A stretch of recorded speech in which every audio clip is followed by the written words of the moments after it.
کسی بادشاہ نے اپنے ملک کے سب سے بڑے پینٹر کو حکم دیا کہ ایک فرشتہ اور ایک شیطان کی ایسی تصویر بنائیں جو اس دور کی سب سے بہترین ہنرمندانہ اثر کے طور پر باقی رہے۔ پینٹر نے اپنی جستجو کا آغاز کیا۔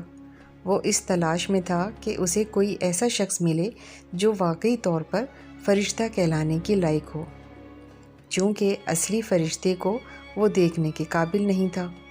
اسی لیے ایک بہت ہی خوبصورت اور معصوم بچہ کو ڈھونڈنے کے بعد اس کی تصویر بنائی۔ جب اس خوبصورت تصویر کو بادشاہ کے سامنے پیش کیا تو بادشاہ اور تمام لوگوں نے اس کی خوبصورتی کا اعتراف کیا اور اس کے فن کی داد دی۔ اس کے بعد پینٹر نے مختلف شہروں کا سفر کیا تاکہ کسی ایسے بندے کو ڈھونڈ سکے جو ایک حقیقی شیطانی چہرے کا مالک ہو۔ ملک کے مختلف جیلوں میں موجود مجرموں کو دیکھا، لیکن اسے کوئی ایسا شخص نہیں ملا، کیونکہ اس کی نظر میں سب اللہ کے بندے تھے، اگرچہ انہوں نے بعض غلطیاں بھی کی تھیں۔ تلاش کرتے کرتے سالوں گزر گئے، لیکن اسے کوئی نہ ملا۔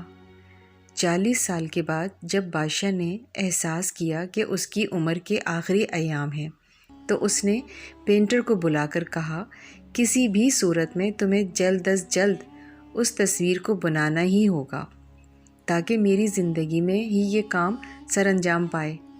پینٹر نے دوبارہ اپنی جستجو شروع کی اور آخر کار اسے وہ شخص مل گیا جس کی تصویر بنانی تھی۔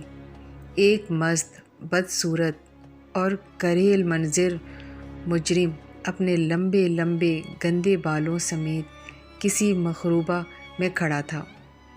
اس کے پاس جا کر درخواست کی کہ ڈھیر سارے پیسوں کے بدلے میں وہ اسے اس بات کی اجازت دے تاکہ وہ اسے بطور شیطان اس کی تصویر بنا سکے۔ اس نے پینٹر کی بات قبول کر لی۔ تصویر بنانے کے وقت پینٹر نے دیکھا کہ وہ شخص رو رہا ہے۔ جب علت جاننے کی کوشش کی تو اس نے بتایا، میں وہی معصوم بچہ ہوں 40 سال پہلے جس کی تم نے فرشتے والی تصویر بنائی تھی۔ میرے اعمال نے مجھے شیطان بنا دیا۔ اپنے معصومیت کی حفاظت کیجیے، اپنے اعمال سوچ سمجھ کر انجام دیں۔ فرشتہ باقی رہنا، شیطان بننا ہمارے اپنے اختیار میں ہے۔